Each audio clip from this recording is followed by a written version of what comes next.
The Adventures of Sherlock Holmes by Sir Arthur Conan Doyle. Adventure 2. The Red-Headed League.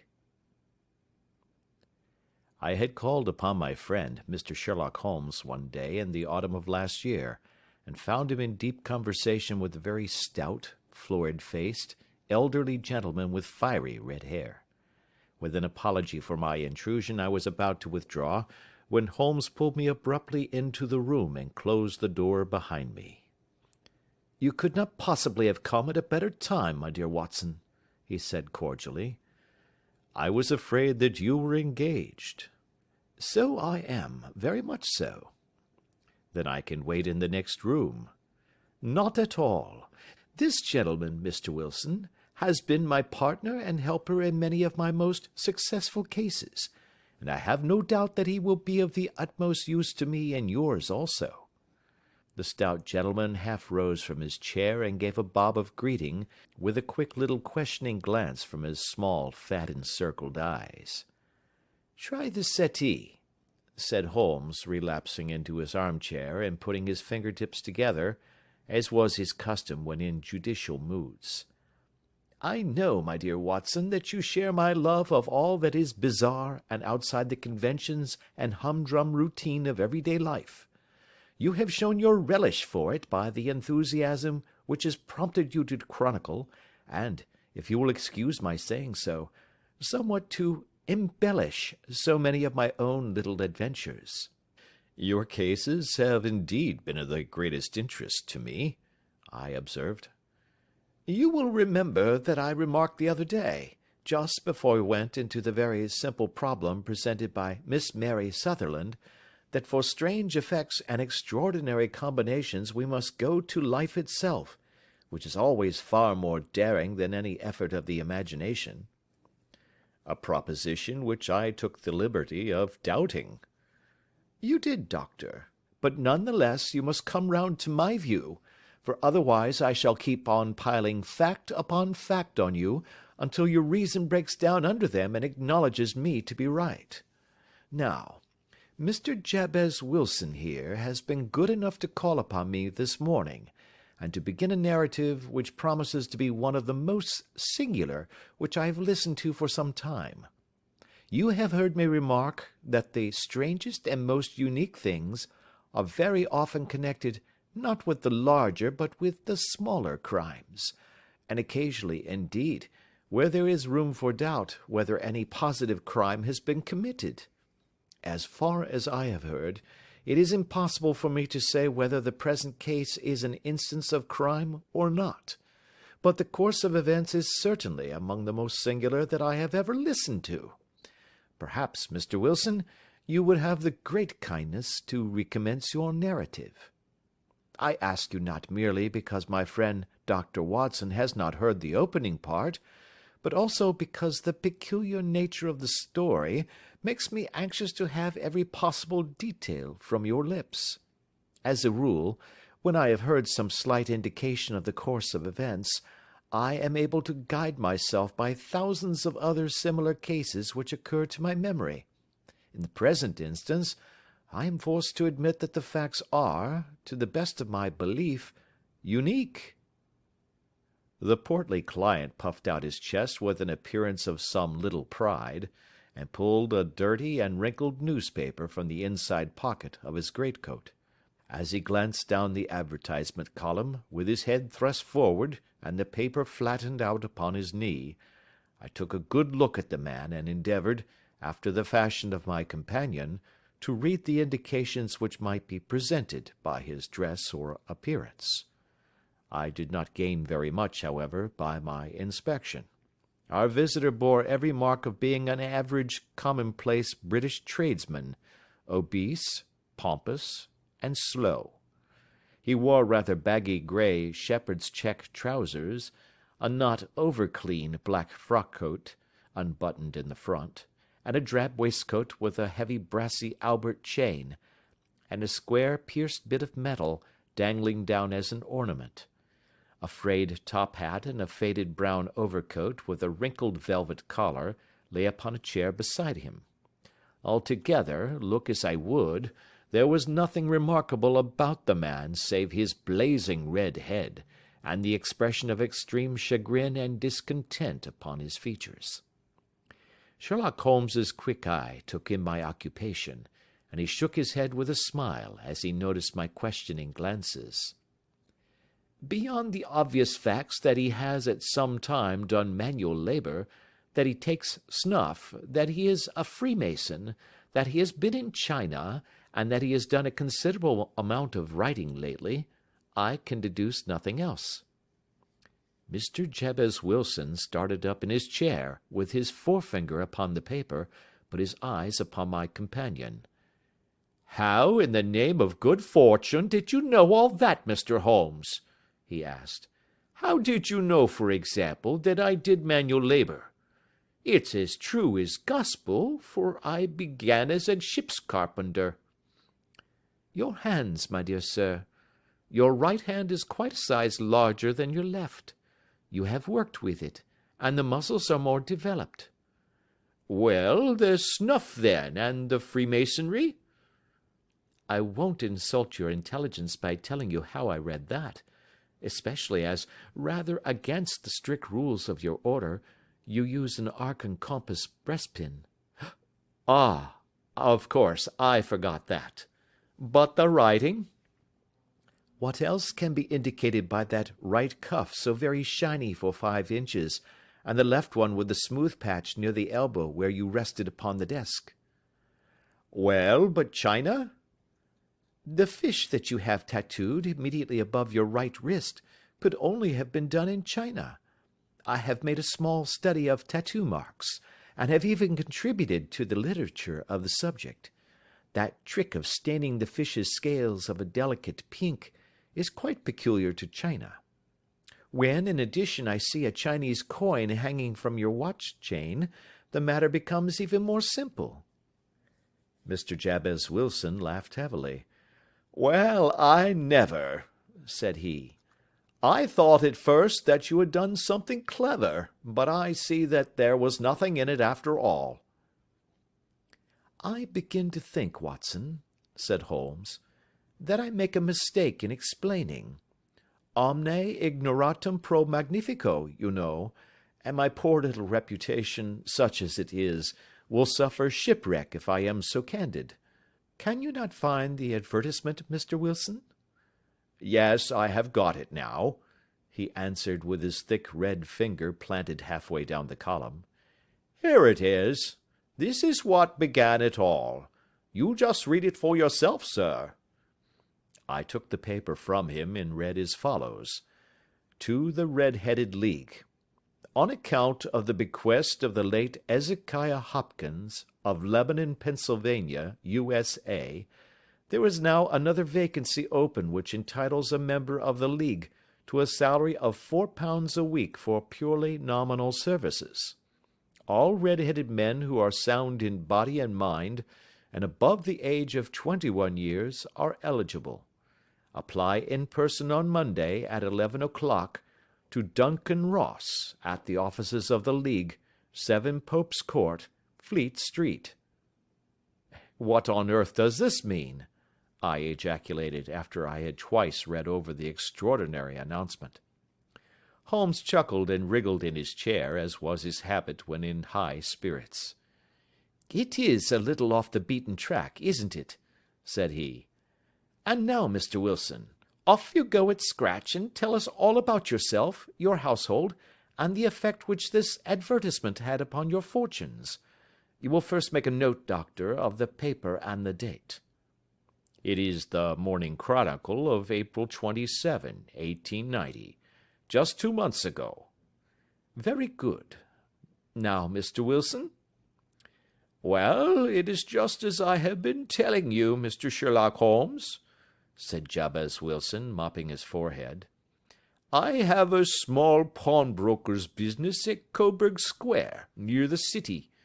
It's not a very large affair, and of late years it has not done more than just give me a living. I used to be able to keep 2 assistants, but now I only keep 1, and I would have a job to pay him but that he is willing to come for half wages so as to learn the business." "What is the name of this obliging youth?" asked Sherlock Holmes. "His name is Vincent Spaulding, and he's not such a youth either. It's hard to say his age. I should not wish a smarter assistant, Mr. Holmes, and I know very well that he could better himself and earn twice what I am able to give him. But, after all, if he is satisfied, why should I put ideas in his head?" "Why, indeed? You seem most fortunate in having an employee who comes under the full market price. It is not a common experience among employers in this age. I don't know that your assistant is not as remarkable as your advertisement." "Oh, he has his faults, too," said Mr. Wilson. "Never was such a fellow for photography. Snapping away with a camera when he ought to be improving his mind, and then diving down into the cellar like a rabbit into its hole to develop his pictures. That is his main fault, but on the whole, he's a good worker. There's no vice in him." "He is still with you, I presume?" "Yes, sir. He and a girl of 14, who does a bit of simple cooking and keeps the place clean. That's all I have in the house, for I am a widower and never had any family. We live very quietly, sir, the three of us, and we keep a roof over our heads and pay our debts, if we do nothing more. The first thing that put us out was that advertisement. Spaulding, he came down into the office just this day 8 weeks, with this very paper in his hand, and he says, 'I wish to the Lord, Mr. Wilson, that I was a red-headed man.' 'Why that?' I asks. 'Why,' says he, 'here's another vacancy on the League of the Red-Headed Men. It's worth quite a little fortune to any man that gets it, and I understand that there are more vacancies than there are men, so that the trustees are at their wits' end what to do with the money. If my hair would only change color, here's a nice little crib all ready for me to step into.' 'Why, what is it, then?' I asked. 'You see, Mr. Holmes, I am a very stay-at-home man, and as my business come to me instead of my having to go to it, I was often weeks on end without putting my foot over the doormat. In that way, I didn't know much of what was going on outside, and I was always glad of a bit of news.' 'Have you never heard of the League of the Red-Headed Men?' he asked with his eyes open. 'Never.' 'Why, I wonder at that, for you are eligible yourself for one of the vacancies.' 'And what are they worth?' I asked. 'Oh, merely a couple of hundred a year, but the work is slight, and it need not interfere very much with one's other occupations.' Well, you can easily think that that made me prick up my ears, for the business has not been over good for some years, and an extra couple of hundred would have been very handy. 'Tell me all about it,' said I. 'Well,' said he, showing me the advertisement, 'you can see for yourself that the League has a vacancy, and there is the address where you should apply for particulars. As far as I can make out, the League was founded by an American millionaire, Ezekiah Hopkins, who was very peculiar in his ways. He was himself red-headed, and he had a great sympathy for all red-headed men.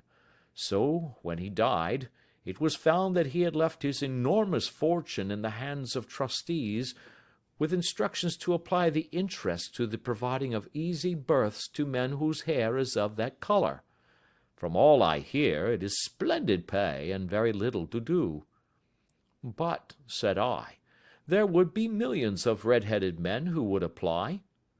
'Not so many as you might think,' he answered. 'You see, it is really confined to Londoners and to grown men. This American had started from London when he was young, and he wanted to do the old town a good turn. Then again, I have heard it is no use your applying if your hair is light red, or dark red, or anything but real bright, blazing, fiery red. Now, if you cared to apply, Mr. Wilson, you would just walk in, but perhaps it would hardly be worth your while to put yourself out of the way for the sake of a few £100. Now, it is a fact, gentlemen, as you may see for yourselves, that my hair is of a very full and rich tint, so that it seemed to me that if there was to be any competition in the matter, I stood as good a chance as any man that I had ever met. Vincent Spaulding seemed to know so much about it that I thought he might prove useful, so I just ordered him to put up the shutters for the day, and to come right away with me. He was very willing to have a holiday, so we shut the business up and started off for the address that was given us in the advertisement. I never hope to see such a sight as that again, Mr. Holmes.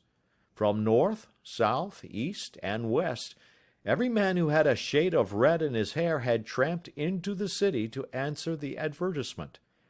Fleet Street was choked with red-headed folk, and Pope's Court looked like a coster's orange barrow. I should not have thought there were so many in the whole country as were brought together by that single advertisement. Every shade of color they were, straw, lemon, orange, brick, Irish setter, liver, clay. But, as Spaulding said, there were not many who had the real vivid flame-colored tint.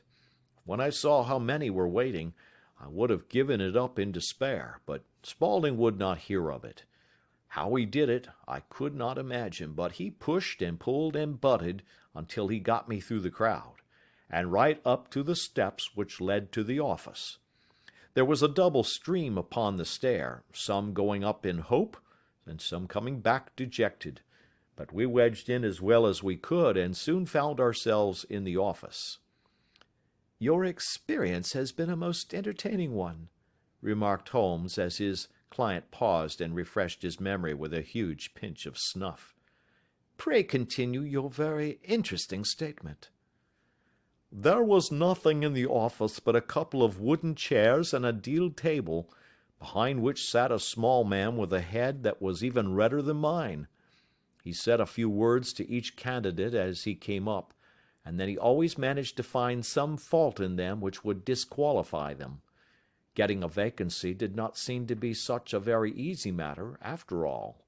However, when our turn came, the little man was much more favorable to me than to any of the others, and he closed the door as we entered, so that he might have a private word with us. "This is Mr. Jabez Wilson," said my assistant, "and he is willing to fill a vacancy in the League." "And he is admirably suited for it," the other answered. "He has every requirement. I cannot recall when I have seen anything so fine." He took a step backward, cocked his head on one side, and gazed at my hair until I felt quite bashful. Then suddenly he plunged forward, wrung my hand, and congratulated me warmly on my success. "It would be injustice to hesitate," said he. "You will, however, I am sure, excuse me for taking an obvious precaution." With that he seized my hair in both his hands and tugged until I yelled with the pain. "There is water in your eyes," said he as he released me. "I perceive that all is as it should be. But we have to be careful, for we have twice been deceived by wigs and once by paint. I could tell you tales of cobbler's wax which would disgust you with human nature." He stepped over to the window and shouted through it at the top of his voice that the vacancy was filled. A groan of disappointment came up from below, and the folk all trooped away in different directions until there was not a red-head to be seen except my own and that of the manager. "My name," said he, "is Mr. Duncan Ross, and I am myself one of the pensioners upon the fund left by our noble benefactor. Are you a married man, Mr. Wilson? Have you a family?" I answered that I had not. His face fell immediately. "Dear me," he said gravely, "that is very serious indeed. I am sorry to hear you say that. The fund was, of course, for the propagation and spread of the redheads as well as for their maintenance. It is exceedingly unfortunate that you should be a bachelor." My face lengthened at this, Mr. Holmes, for I thought that I was not to have the vacancy after all, but after thinking it over for a few minutes he said that it would be all right. In the case of another, said he, the objection might be fatal, but we must stretch a point in favor of a man with such a head of hair as yours. When shall you be able to enter upon your new duties? Well, it is a little awkward, for I have a business already, said I. Oh, never mind about that, Mr. Wilson, said Vincent Spaulding. I shall be able to look after that for you. What would be the hours? I asked. 10 to 2. Now, a pawnbroker's business is mostly done of an evening, Mr. Holmes, especially Thursday and Friday evening, which is just before payday, so it would suit me very well to earn a little in the mornings. Besides, I knew that my assistant was a good man, and that he would see to anything that turned up. That would suit me very well, said I. And the pay? Is £4 a week. And the work? Is purely nominal. What do you call purely nominal? Well, you have to be in the office, or at least in the building, the whole time. If you leave, you forfeit your whole position forever. The will is very clear upon that point. You don't comply with the conditions if you budge from the office during that time. It's only 4 hours a day, and I should not think of leaving, said I. No excuse will avail, said Mr. Duncan Ross. Neither sickness, nor business, nor anything else. There you must stay, or you lose your billet. And the work? Is to copy out the Encyclopedia Britannica. There is the first volume of it in that press. You must find your own ink, pens, and blotting paper, but we provide this table and chair. Will you be ready tomorrow? Certainly, I answered. Then good-bye, Mr. Jabez Wilson, and let me congratulate you once more on the important position which you have been fortunate enough to gain. He bowed me out of the room, and I went home with my assistant, hardly knowing what to say or do. I was so pleased at my own good fortune. Well, I thought over the matter all day, and by evening I was in low spirits again, for I had quite persuaded myself that the whole affair must be some great hoax or fraud, though what its object might be I could not imagine. It seemed altogether past belief that anyone could make such a will, or that they would pay such a sum for doing anything so simple as copying out the Encyclopedia Britannica. Vincent Spaulding did what he could to cheer me up, but by bedtime I had reasoned myself out of the whole thing. However, in the morning I determined to have a look at it anyhow, so I bought a penny bottle of ink, and with a quill pen and 7 sheets of foolscap paper, I started off for Pope's Court. Well, to my surprise and delight, everything was as right as possible. The table was set out ready for me, and Mr. Duncan Ross was there to see that I got fairly to work. He started me off upon the letter A, and then he left me, but would drop in from time to see that all was right with me. At 2 o'clock he bade me good day, complimented me upon the amount that I had written, and locked the door of the office after me. This went on for day after day, Mr. Holmes, and on Saturday the manager came in and planked down 4 golden sovereigns for my week's work. It was the same next week, and the same the week after. Every morning I was there at 10, and every afternoon I left at 2. By degrees Mr. Duncan Ross took to coming in only once of a morning, and then, after a time, he did not come in at all. Still, of course, I never dared to leave the room for an instant, for I was not sure when he might come, and the billet was such a good one, and suited me so well, that I would not risk the loss of it.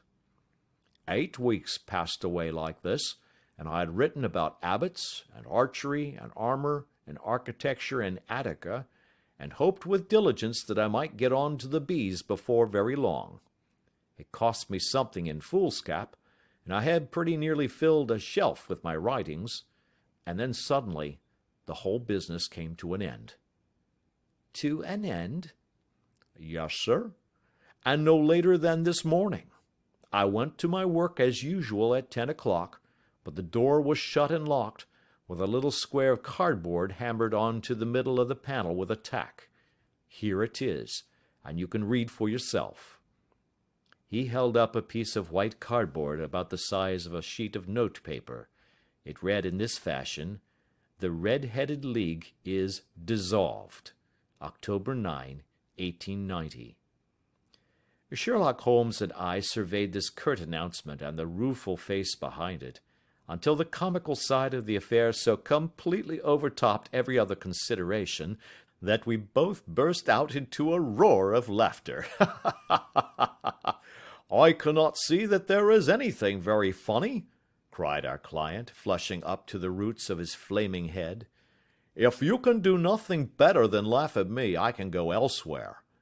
"No, no," cried Holmes, shoving him back into the chair from which he had half risen. "I really wouldn't miss your case for the world. It is most refreshingly unusual. But there is, if you will excuse my saying so, something just a little funny about it. Pray, what steps did you take when you found the card upon the door?" "I was staggered, sir.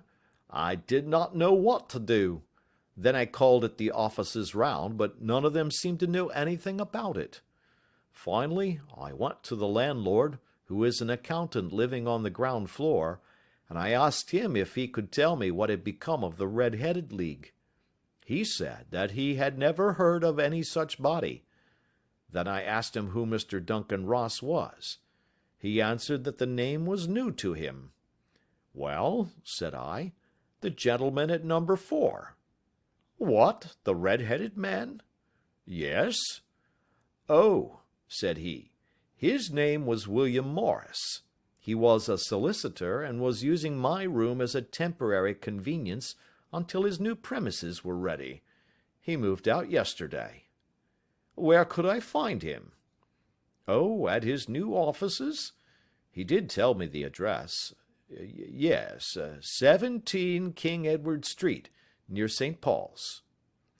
I started off, Mr. Holmes, but when I got to that address it was a manufactory of artificial knee-caps, and no one in it had ever heard of either Mr. William Morris or Mr. Duncan Ross.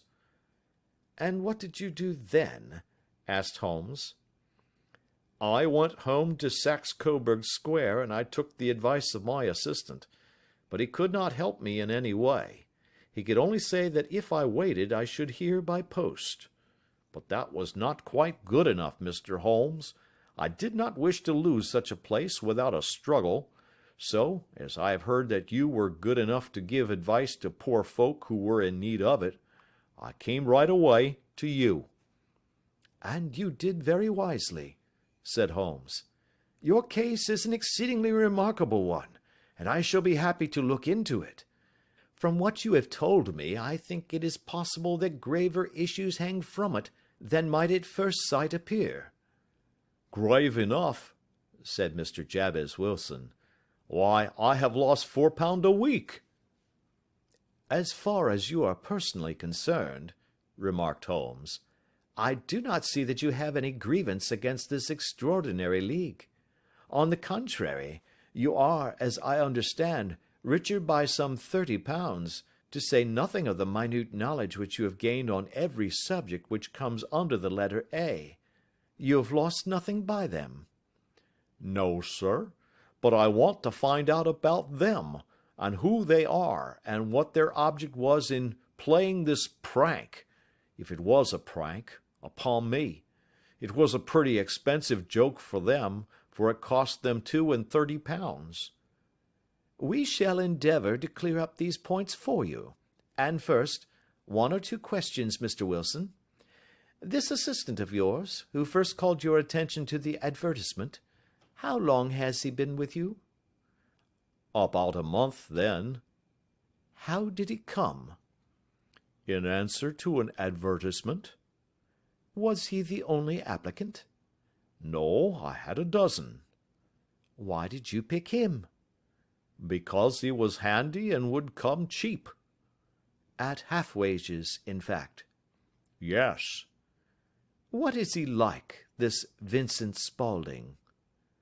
Small, stout built, very quick in his ways, no hair on his face, though he's not short of 30. Has a white splash of acid upon his forehead." Holmes sat up in his chair in considerable excitement. "I thought as much," said he. "Have you ever observed that his ears are pierced for earrings?" "Yes, sir. He told me that a gipsy had done it for him when he was a lad." Said Holmes, sinking back in deep thought. "He is still with you?" "Oh, yes, sir. I have only just left him." "And has your business been attended to in your absence?" "Nothing to complain of, sir. There's never very much to do of a morning." "That will do, Mr. Wilson. I shall be happy to give you an opinion upon the subject in the course of a day or two. Today is Saturday, and I hope that by Monday we may come to a conclusion." "Well, Watson," said Holmes when our visitor had left us, "what do you make of it all?" "I make nothing of it," I answered frankly. "It is a most mysterious business." "As a rule," said Holmes, "the more bizarre a thing is, the less mysterious it proves to be. It is your commonplace, featureless crimes which are really puzzling, just as a commonplace face is the most difficult to identify. But I must be prompt over this matter." "What are you going to do, then?" I asked. "To smoke," he answered. "It is quite a three-pipe problem, and I beg that you won't speak to me for 50 minutes." He curled himself up in his chair, with his thin knees drawn up to his hawk-like nose, and there he sat with his eyes closed and his black clay pipe thrusting out like the bill of some strange bird. I had come to the conclusion that he had dropped asleep, and indeed was nodding myself, when he suddenly sprang out of his chair with the gesture of a man who has made up his mind, and put his pipe down upon the mantelpiece. "Sarasate plays at St. James's Hall this afternoon," he remarked. "What do you think, Watson? Could your patient spare you for a few hours?" "I have nothing to do today. My practice is never very absorbing." "Then put on your hat and come. I am going through the city first, and we can have some lunch on the way. I observe that there is a good deal of German music on the programme, which is rather more to my taste than Italian or French. It is introspective, and I want to introspect. Come along." We travelled by the Underground as far as Aldersgate, and a short walk took us to Saxe Coburg Square, the scene of the singular story which we had listened to in the morning. It was a poky, little, shabby, genteel place, where 4 lines of dingy, 2-storied brick houses looked out into a small railed-in enclosure, where a lawn of weedy grass and a few clumps of faded laurel bushes made a hard fight against a smoke-laden and uncongenial atmosphere. 3 gilt balls and a brown board with Jabez Wilson in white letters upon a corner house announced the place where our red-headed client carried on his business. Sherlock Holmes stopped in front of it with his head on one side and looked it all over, with his eyes shining brightly between puckered lids. Then he walked slowly up the street and then down again to the corner, still looking keenly at the houses. Finally he returned to the pawnbroker's, and, having thumped vigorously upon the pavement with his stick 2 or 3 times, he went up to the door and knocked. It was instantly opened by a bright-looking, clean-shaven young fellow who asked him to step in. "Thank you," said Holmes. "I only wish to ask you how you would go from here to the Strand." "Third right, fourth left," answered the assistant promptly, closing the door. "Smart fellow, that," observed Holmes as we walked away. "He is, in my judgment, the 4th smartest man in London, and for daring I am not sure that he has not a claim to be 3rd. I have known something of him before." "Evidently," said I, "Mr. Wilson's assistant counts for a good deal in this mystery of the Red-Headed League. I am sure that you inquired your way merely in order that you might see him." "Not him." "What then?" "The knees of his trousers." And what did you see? What I expected to see. Why did you beat the pavement? My dear doctor, this is a time for observation, not for talk. We are spies in an enemy's country. We know something of Saxe-Coburg Square. Let us now explore the parts which lie behind it. The road in which we found ourselves as we turned round the corner from the retired Saxe-Coburg Square presented as great a contrast to it as the front of a picture does to the back. It was one of the main arteries which conveyed the traffic of the city to the north and west.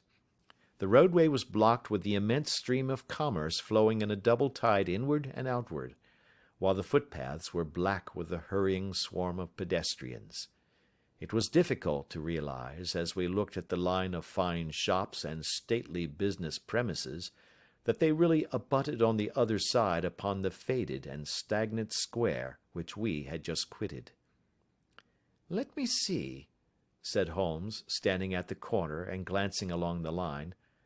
"I should like just to remember the order of the houses here. It is a hobby of mine to have an exact knowledge of London. There is Mortimer's, the tobacconist, the Coburg branch of the City and Suburban Bank, the Vegetarian Restaurant, and McFarlane's carriage-building depot. That carries us right on to the other block. And now, Doctor, we've done our work, so it's time we had some play. A sandwich and a cup of coffee, and then off to Violin Land, where all is sweetness and delicacy and harmony, and there are no red-headed clients to vex us with their conundrums." My friend was an enthusiastic musician, being himself not only a very capable performer, but a composer of no ordinary merit. All the afternoon he sat in the stalls, wrapped in the most perfect happiness, gently waving his long, thin fingers in time to the music, while his gently smiling face and his languid, dreamy eyes were as unlike those of Holmes the sleuth-hound, Holmes the relentless, keen-witted, ready-handed criminal agent, as it was possible to conceive. In his singular character, the dual nature alternately asserted itself, and his extreme exactness and astuteness represented, as I have often thought, the reaction against the poetic and contemplative mood which occasionally predominated in him. The swing of his nature took him from extreme languor to devouring energy, and as I knew well, he was never so truly formidable as when, for days on end, he had been lounging in his armchair amid his improvisations and his black-letter editions. Then it was that the lust of the chase would suddenly come upon him, and that his brilliant reasoning power would rise to the level of intuition, until those who were unacquainted with his methods would look askance at him as on a man whose knowledge was not that of other mortals. When I saw him that afternoon so enwrapped in the music at St. James's Hall, I felt that an evil time might be coming upon those whom he had set himself to hunt down. "You want to go home, no doubt, Doctor?" he remarked as we emerged. "Yes, it could be as well." "And I have some business to do which will take some hours. This business at Coburg Square is serious." "Why serious?" "A considerable crime is in contemplation. I have every reason to believe that we shall be in time to stop it. But today being Saturday rather complicates matters. I shall want your help tonight." "At what time?" 10 will be early enough." "I shall be at Baker Street at 10. "Very well. And, I say, Doctor, there may be some little danger, so kindly put your army revolver in your pocket." He waved his hand, turned on his heel, and disappeared in an instant among the crowd. I trust that I am not more dense than my neighbors, but I was always oppressed with a sense of my own stupidity in my dealings with Sherlock Holmes. Here I had heard what he had heard, I had seen what he had seen, and yet from his words it was evident that he saw clearly not only what had happened, but what was about to happen, while to me the whole business was still confused and grotesque. As I drove home to my house in Kensington, I thought over it all, with the extraordinary story of the red-headed copier of the encyclopedia, down to the visit to Saxe-Coburg Square, and the ominous words with which he had parted from me. What was this nocturnal expedition, and why should I go armed? Where were we going, and what were we to do? I had the hint from Holmes that this smooth-faced pawnbroker's assistant was a formidable man, a man who might play a deep game. I tried to puzzle it out, but only gave it up in despair and set the matter aside until night should bring an explanation.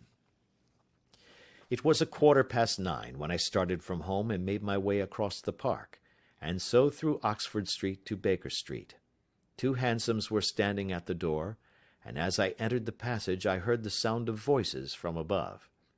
On entering his room, I found Holmes in animated conversation with 2 men, one of whom I recognized as Peter Jones, the official police agent, while the other was a long, thin, sad-faced man with a very shiny hat and oppressively respectable frock coat. "Ha! Our party is complete," said Holmes, buttoning up his pea-jacket and taking his heavy hunting crop from the rack. "Watson, I think you know Mr. Jones of Scotland Yard? Let me introduce you to Mr. Merryweather, who is to be our companion in tonight's adventure." "We're hunting in couples again, Doctor, you see," said Jones in his consequential way. "Our friend here is a wonderful man for starting a chase. All he wants is an old dog to help him do the running down." "I hope a wild goose may not prove to be the end of our chase," observed Mr. Merryweather gloomily. "You may place considerable confidence in Mr. Holmes, sir," said the police agent loftily. "He has his own little methods, which are, if you won't mind my saying so, just a little too theoretical and fantastic, but he has the makings of a detective in him. It is not too much to say that once or twice, as in that business of the Sholto murder and the Agra treasure, he has been more nearly correct than the official force." "Oh, if you say so, Mr. Jones, it is all right," said the stranger with deference. "Still, I confess that I miss my rubber. It is the first Saturday night for 27 years that I have not had my rubber."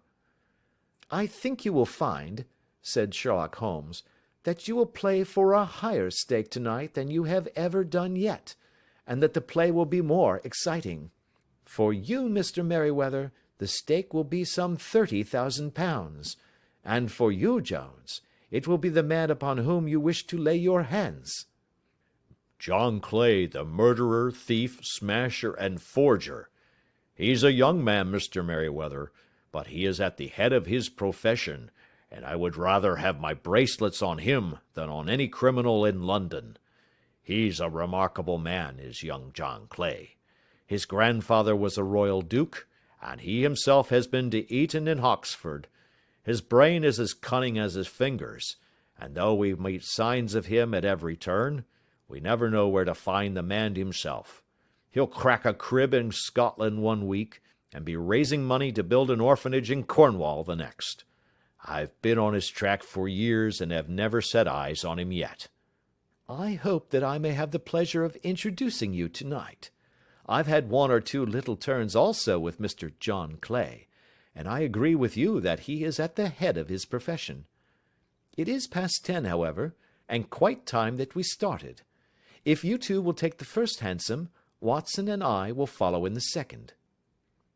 Sherlock Holmes was not very communicative during the long drive, and lay back in the cab humming the tunes which he had heard in the afternoon. We rattled through an endless labyrinth of gas-lit streets until we emerged into Farrington Street. "We are close there now," my friend remarked. "This fellow Merryweather is a bank director, and personally interested in the matter. I thought it as well to have Jones with us also. He is not a bad fellow, though an absolute imbecile in his profession. He has one positive virtue: he is as brave as a bulldog, and as tenacious as a lobster if he gets his claws upon anyone. Here we are, and they are waiting for us." We had reached the same crowded thoroughfare in which we had found ourselves in the morning.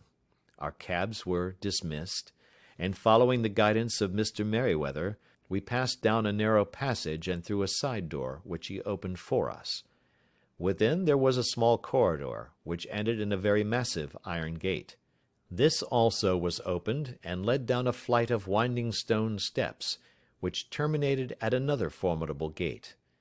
Mr. Merryweather stopped to light a lantern, and then conducted us down a dark, earth-smelling passage, and so, after opening a third door, into a huge vault or cellar, which was piled all round with crates and massive boxes.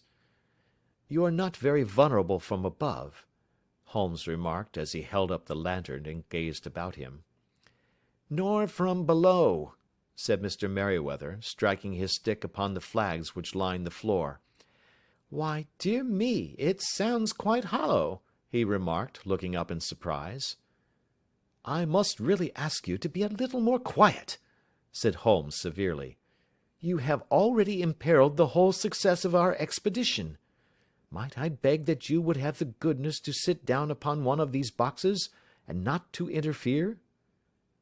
The solemn Mr. Merryweather perched himself upon a crate, with a very injured expression upon his face, while Holmes fell upon his knees upon the floor, and, with the lantern and a magnifying lens, began to examine minutely the cracks between the stones. A few seconds sufficed to satisfy him, for he sprang to his feet again, and put his glass in his pocket. "We have at least an hour before us," he remarked, "for they can hardly take any steps until the good pawnbroker is safely in bed. Then they will not lose a minute, for the sooner they do their work, the longer time they will have for their escape. We are at present, Doctor, as no doubt you have divined, in the cellar of the City branch of one of the principal London banks. Mr. Merryweather is the chairman of directors, and he will explain to you that there are reasons why the more daring criminals of London should take a considerable interest in this cellar at present." "It is our French gold," whispered the director. "We have had several warnings that an attempt might be made upon it." "Your French gold?" "Yes. We had occasion some months ago to strengthen our resources, and borrowed for that purpose 30,000 Napoleons from the Bank of France. It has become known that we have never had occasion to unpack the money, and that it is still lying in our cellar. The crate upon which I sit contains 2,000 Napoleons packed between layers of lead foil. Our reserve of bullion is much larger at present than is usually kept in a single branch office, and the directors have had misgivings upon the subject." "Which were very well justified," observed Holmes. "And now it is time that we arranged our little plans. I expect that within an hour matters will come to a head. In the meantime, Mr. Merryweather, we must put the screen over that dark lantern." "And sit in the dark?" "I am afraid so. I had brought a pack of cards in my pocket, and I thought that, as we were a partie carrée, you might have your rubber after all. But I see that the enemy's preparations have gone so far that we cannot risk the presence of a light. And, first of all, we must choose our positions. These are daring men, and though we shall take them at a disadvantage, they may do us some harm unless we are careful. I shall stand behind this crate, and do you conceal yourselves behind those. Then, when I flash a light upon them, close in swiftly. If they fire, Watson, have no compunction about shooting them down."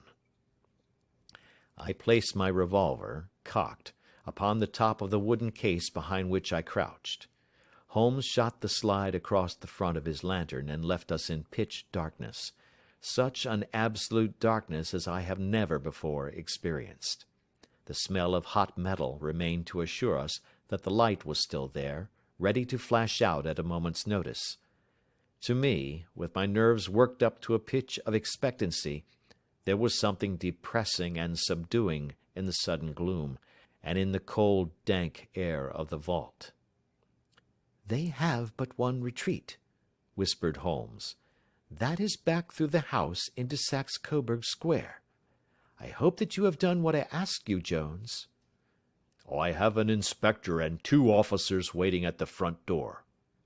"Then we have stopped all the holes, and now we must be silent and wait." What a time it seemed! From comparing notes afterwards, it was but an hour and a quarter. Yet it appeared to me that the night must have almost gone, and the dawn be breaking above us. My limbs were weary and stiff, for I feared to change my position, yet my nerves were worked up to the highest pitch of tension, and my hearing was so acute that I could not only hear the gentle breathing of my companions, but I could distinguish the deeper, heavier in-breath of the bulky Jones from the thin, sighing note of the bank director. From my position I could look over the case in the direction of the floor. Suddenly, my eyes caught the glint of a light. At first it was but a lurid spark upon the stone pavement. Then it lengthened out until it became a yellow line, and then, without any warning or sound, a gash seemed to open, and a hand appeared, a white, almost womanly hand, which felt about in the center of the little area of light. For a minute or more the hand, with its writhing fingers, protruded out of the floor. Then it was withdrawn as suddenly as it appeared, and all was dark again save the single lurid spark which marked a chink between the stones. Its disappearance, however, was but momentary. With a rending, tearing sound, one of the broad white stones turned over upon its side and left a square, gaping hole, through which streamed the light of a lantern. Over the edge there peeped a clean-cut, boyish face, which looked keenly about it, and then, with a hand on either side of the aperture, drew itself shoulder-high and waist-high, until one knee rested upon the edge. In another instant he stood at the side of the hole and was hauling after him a companion, lithe and small like himself, with a pale face and a shock of very red hair. "It's all clear," he whispered. "Have you the chisel and the bags?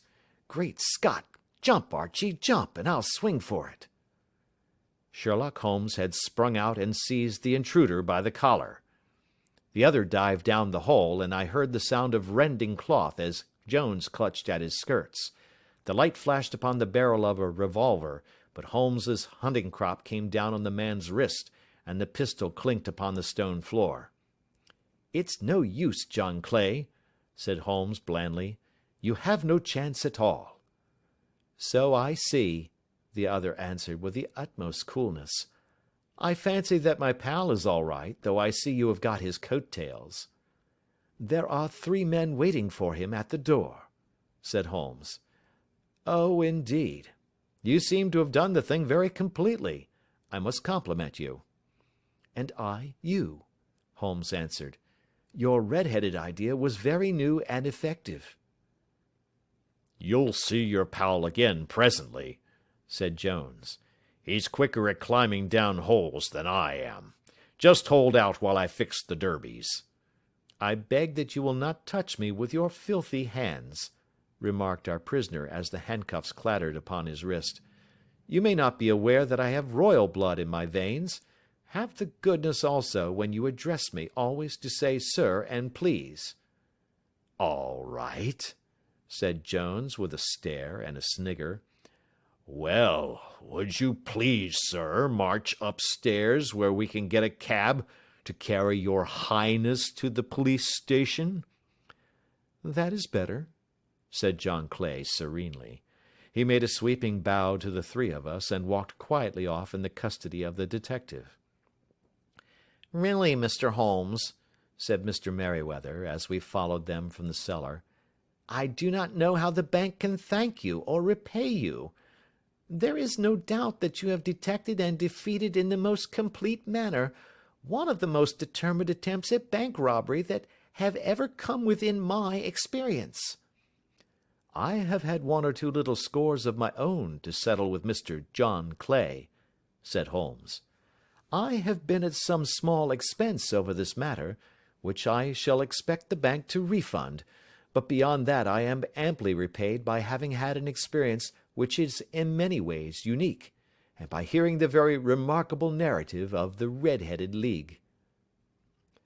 "You see, Watson," he explained in the early hours of the morning, as we sat over a glass of whiskey and soda in Baker Street, "it was perfectly obvious from the first that the only possible object of this rather fantastic business of the advertisement of the League and the copying of the encyclopedia must be to get this not over-bright pawnbroker out of the way for a number of hours every day.